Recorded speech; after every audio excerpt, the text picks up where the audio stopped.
taking some time out of your day to welcome a stranger from far west Texas, from El Paso, Texas, which is where Amy and I are raising our 3 kiddos. Ulysses, who's 12, Molly, who's 10 years old, Henry, who is 8. Sorry.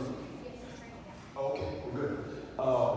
And a community that I was born and raised in, that for 20 years running has been one of the safest cities in the United States of America.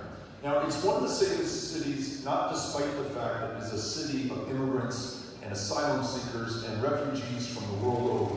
The very fact that a quarter of those with whom we live were born somewhere else and chose us, chose El Paso, Texas, chose this country, is the story of our success, of our strength, and yes, our security and our safety as well, right? We are a country of immigrants and asylum seekers and refugees. We are an exception in the world.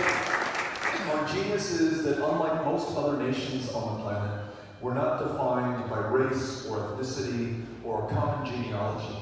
Instead, we're defined by an idea that we are all created equal to equal opportunity. And the fact that we are still the destination for so many people around the world is not a problem. Or if immigration is a problem, it's the best possible problem that we could have. And one of the things that I've learned is, though that is factually correct, that our community has one of the lowest crime rates in the country, and that we're not the exception amongst communities of immigrants or communities along the U.S.-Mexico border. That Mexican immigrants, in fact, are not rapists and criminals. They commit crimes at a far lower rate than those born in this country. It's not enough to be right. It's not enough just to have the facts or the truth on your side. We need to make a connection with one another about those things that are most important to this country before we lose the genius of this country forever. Because as you know right now, not only have we caged children who traveled 2,000 miles fleeing some of the deadliest places on the planet, not only have we deported their moms back to the very countries from which they fled, not only have we separated those families with no hope or prospect of being reunited, and I can only imagine what that would feel like for me, or even worse for my 8-year-old son, if we came strangers to a strange land, not speaking the language, not having friends or family, and not knowing when or if we would ever see each other again. This is also a country that is home to nearly 1 million dreamers who came here at a very young age, who now as adults are contributing just as much as any other American. They're not only being taught in institutions like these, they are teaching in institutions like these. They're not just being defended by those service members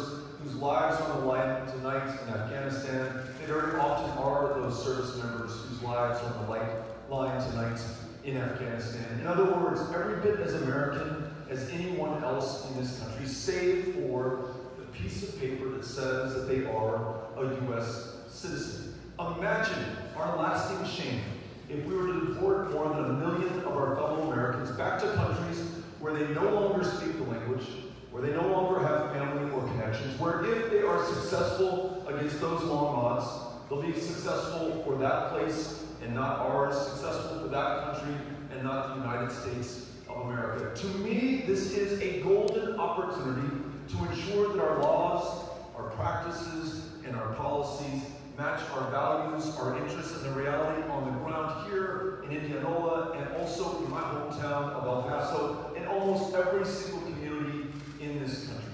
To rewrite our immigration laws in our own image, to reflect our values, to free those dreamers from any fear of deportation by making them U.S. citizens in this, their true home country. To make sure, you want to clap for that, you can. To make sure that we never again separate families who made this 2,000-mile trek because they literally have no other place to go. They've done exactly what you or I would do if faced with the same conditions, the same choice, the only way to save our child's life. We will, without delay, reunite those families who have been separated, and this country will once again return to living its values. It's the way that we can meet any single challenge before us. And we can do this together, though we're at a very divided and highly polarized moment. Let me give you another example. Tens of millions of our fellow Americans cannot see a doctor or take their child to a therapist or afford the medications that might otherwise keep them alive. And it is not for lack of resources in the wealthiest, the most powerful country on the face of the planet. It is only that we lack the political will to do the right thing. I was sharing with someone that in my home state of Texas, the largest inpatient mental health care facility in Texas is the Harris County Jail. The largest provider of mental health care services, the county jail system of the state of Texas. When I was sharing that with someone here in Iowa, they were telling us much the same thing happens far too often in communities like this one. Someone with schizophrenia or bipolar disorder who is uninsured and unable to see a healthcare provider get a prescription for a psychotropic medication that will make their life livable, will get arrested on purpose to go to the county jail, the one place that they are guaranteed to get the care that they need, if only temporarily, and at much greater cost to you and to me as the taxpayers who will pay to house them and to feed them and to clothe them and to prescribe to them before they are released again, locking up not just that person, but their potential to go to school, to work a job, to raise their families, to do whatever they were placed on this planet to do in the first place. When we look at that, when we look at those who are unable to afford medications for their diabetes, dying of that disease in the year 2019, though insulin was developed in 1922, almost 100 years ago, and almost given away for $3 Canadian because they had no hope or prospect of profit. They just wanted to save lives. When people are dying of curable cancers in this country, when we have a maternal mortality crisis in Iowa, in Texas, in the United States, that is 3 times as deadly for women of color, as we continue to make it harder for women to make their own choices and their own decisions about their own bodies, the choice is very clear.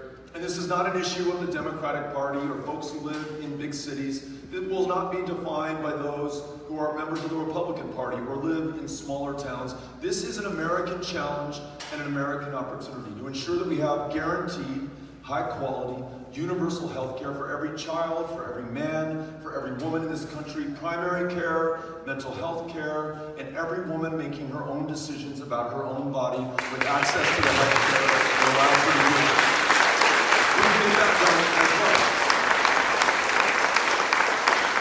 In an economy that works really, really well right now for very few Americans, at a time of historic income and wealth inequality in the United States of America, exacerbated or compounded by a $2 trillion tax cut, the vast majority of those benefits flowing to the already wealthy and corporations that were already sitting on record piles of cash. Meanwhile, school teachers and public education support personnel working 2 and 3 jobs just to make ends meet, though the most important job is in front of that college or high school instructor, that child, that student whose lifelong love of learning, once unlocked, will make them unbeatable, will make this country unstoppable. We need to make sure that this economy works well for everyone. So a minimum wage that is a living wage, fighting for $15 an hour as a floor and winning that fight, so every American just has to work 1 job full-time to be able to feed themselves, put a roof over their head, and take care of their family. Paid family leave so that if you have to leave work to take care of yourself or your child or your mom, you can do that as well. And what if we address the fact that in 2019, on average, women are paid 80 cents for every dollar that a man makes. African American women, 61 cents for every dollar that a white man makes. Latinas, 53 cents for every dollar that a white man makes. If we ban discrimination in the workplace and ratify the Equal Rights Amendment so that every woman is paid and treated the same as every single man in this country, we will be a much stronger country forward. And after decades of seeing the power and the membership and the size of unions diminished in this country, we've also seen the opportunity for people to come into the middle class or be able to stay there diminish as well. And when I was bringing up this issue of disparity in pay and treatment in the workforce between men and women to a union leader at a meeting just before this one, she shared with me that unions are a great answer to this, that within unions, all that we care about is that the employer satisfy the terms of the contract and that the person with the appropriate skills is paid the defined wage, that they help to eliminate discrimination in the workplace. They also ensure that we use the power of the work that we provide as leverage to get the wages that people can live by, the working conditions that are safe, and the delivery of service to members of the public or the ultimate customer that would be better than they would be otherwise. When I think about the challenge that we have in our economy, that too many of our fellow Americans or Iowans cannot afford to attend Simpson College, that we have $1.5 trillion of outstanding student loan debt right now, a 10% default rate, which shows us that too many of our fellow Americans cannot continue to exist under the weight of the debt that they have accrued. We've got to find a way to stop digging the hole. Now, there are some really great ideas out there, many of which I support. Making community college free for every single American, ensuring that public-facing, public-financed, four-year universities allow our young people to attend them debt-free, and then ensuring that if you have some of that student loan debt that you have accrued, and on average the graduating senior from our higher education institutions has $40,000 on her or his back right now that they will be forced to pay off over the course of their lifetime, some tens of thousands of dollars more. My proposal is that if you want to work in an in-demand, underserved profession, dedicate some part of your life to public service, teaching school, working in the VA where we are 45,000 clinical positions short right now to take care of those veterans who have served this country and put their lives on the line for us, then I want to wipe clear and clean that debt so you can focus on serving your community and your country going forward. And at a minimum, if you are unable to work a public service job in this country, but you still hold that debt, I want to make sure that we refinance it at the lowest possible rates. That brings down that default rate and ensures that more people are paying them back. And there is no reason that the federal government should be making a profit off of students who are paying back their loans right now, which is what we're doing. In addition, además, I do want to make sure that when we graduate from high school, we're not just college ready and ready to go get an affordable education. But many students will want to be career ready. They don't want to go to a community college. They don't want to go to a four-year university.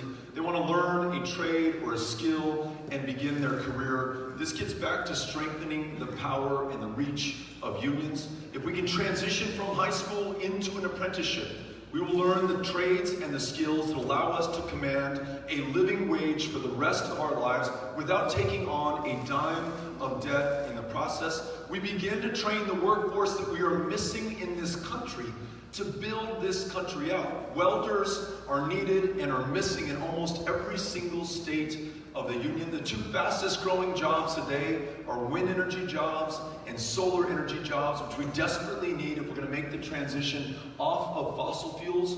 I want unions to play a central role in transitioning that workforce that we need. And then the last issue that I'll leave you with before I take your questions.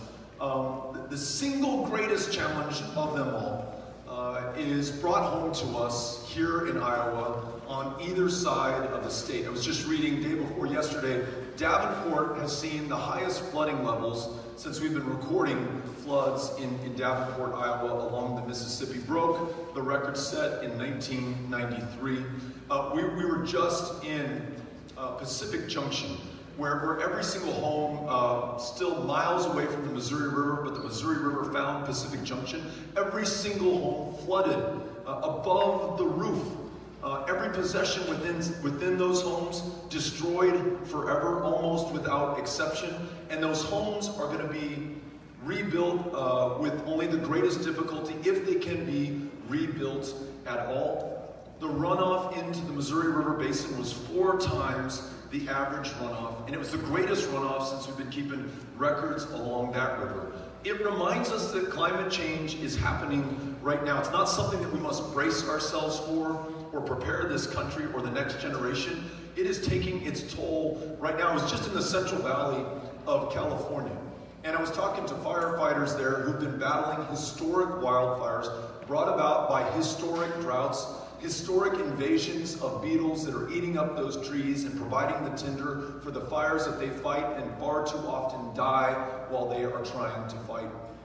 In my home state of Texas, 58 inches of rain fell from the sky in Hurricane Harvey. It is the landfall record from a single storm for as long as we've been keeping records in all of North America. And it was the third 500-year flood in just the last 5 years in Houston, Texas.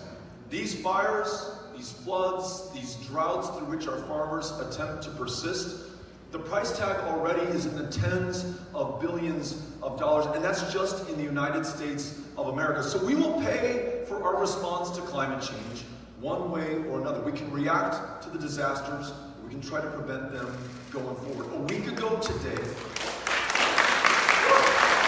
we released a plan to ensure that this country can take the lead in doing that. This plan ensures that by 2050, this country is emitting net zero greenhouse gas emissions, that we are halfway there by 2030, that we mobilize $5 trillion to invest in the resiliency of communities like Davenport or Pacific Junction, to spare them the worst of the floods that are sure to come as this planet continues to warm, but that we also invest in the technologies and the practices that will allow this economy to convert from fossil fuels to renewable energies. And in this plan, we call for farmers to be put in the driver's seat, to be paid for the public service that they provide, not just growing our food and the fiber that feeds and clothes not just America and so much of the rest of the world, but capturing that carbon out of the air and storing it so it doesn't continue to warm this planet. In other words, we're going to ask every single American, regardless of where we live, to do everything within our power in the 10 years that are left to us to get this right. And then, maybe, we can retake our role as the indispensable nation to make sure that the other countries of the planet are convened to do their part as well and keep this planet from warming 2 degrees Celsius over pre-industrial revolution levels. Because if we can, then we can avert the worst of the catastrophes that will befall our kids and our grandkids. These storms and fires and floods and droughts and devastation and deaths that we're seeing right now will pale in comparison to what we will bequeath to them unless we get this right. And I, for one, want to make sure that we do. So, this is our chance. This is our opportunity.